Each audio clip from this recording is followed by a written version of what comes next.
नर को चाहिए कि वह अर्थशास्त्र, कामशास्त्र, धर्मशास्त्र और उनकी अंगभूत कलाओं के साथ साथ कामशास्त्र तथा उनकी सहायक विद्याओं का भी ज्ञान प्राप्त करे।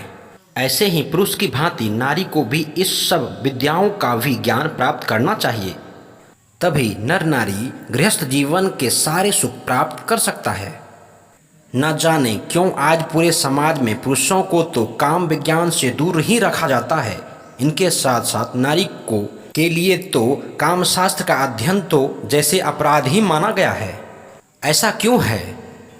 नारी हमारे जीवन का एक ऐसा अंग है जिसके बिना ही यह सारी सृष्टि अधूरी लगती है। नारी तो जननी है, फिर उसे काम कला के विषय से दूर क्यों रखा जाता है? नारी ही मानव जाति को जन्म देती है। अपने सतनों से बच्चों को दूध पिलाकर उन्हें मानव जाति के विकास का प्रतीक बनाती है। उस नारी के विषय में ना जाने यह समाज इतना संगदिल क्यों है।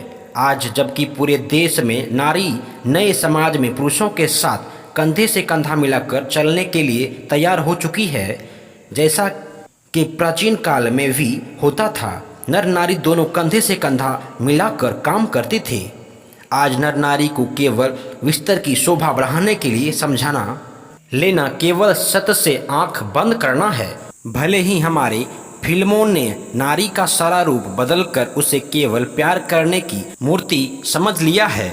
नारी तो सीता भी थी, द्रौपदी भी थी, मीरा भी थी, विराट की पद्मिनी भी, झांसी की रानी भी थी। और आधुनिक युग में जब हम प्रवेश करते हैं तो नारी इंदिरा गांधी और ऐसे अनेक नारियां हैं जो पुरुष से भी आगे चलकर देश के नव निर्माण में काम कर रही है। फिर नारी को केवल श्रृंगार भोग विलास का माध्य ही क्यों समझा जा रहा है? सेक्स प्रधान इस युग में हम नारी के कर्तव्य को ही समझ नहीं पाए। यह केवल भारत की बात नहीं, पश्चिम वाले तो सेक्स के प्रति दीवाने हो चुके हैं। अमेरिका वाले प्रगति के साथ साथ सेक्सुअल स्वच्छम की ओर बढ़ रहे हैं, जो विनाश का लक्षण है। इनसे पहले ये विनाश रोम और यूनान में हो चुका है। अमेरिका भी संस्कृति के हर कोने में उन्नति में प्रवेश कर चुका है और काम वासना का राज हर ओर स्थापित हो जा रहा है। काम वासना की आग को ठंडा करने की घटनाएं इतनी बढ़ चुकी है जितनी चोर बाजारी, डकैती, घूसखोरी की। कामदेव का नंगा नाच जब बड़े बड़े महलों तक पहुंच जाता है, जिसका परिणाम यह निकलता है एक आम आदमी भी बुराई का शिकार हो जाता है। सेक्स की आड़ में चल रहे देह व्यापार और अश्लील साहित्य का प्रचार भी तो हमारे समाज के माथे पर ना टिकने वाला कलंक है। इनमें जो कसर रह गई थी वह अश्लील नंगा फिल्म ने पूरा कर दी।